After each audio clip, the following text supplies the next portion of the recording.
Nakarespondi dayon ang mga pulis sa lugar nga nahitabuan sa krimen pero wala na nila maabti ang biktima nga giilang si Helberry Rubio, 44 anyos ug negosyante sa Zamboanga City. Kay nadala dayon kini sa hospital ug ana-ana sa luwas nga kondisyon ang biktima.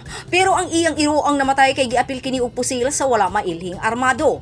Naabtan hinuon sa mga pulis ang nagkatag nga mga bala sa kalsada kung asa nahitabo ang krimen at tubang sa Catalina VDA di Halon Memorial School sa barangay Tumaga, Zamboanga.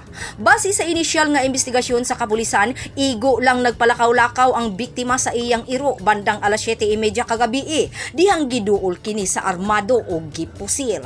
Gituuhang punto kalibre 45 nga pistola ang gigamit sa mamumuno base sa basiyo sa bala nga ilang na-recover sa crime scene.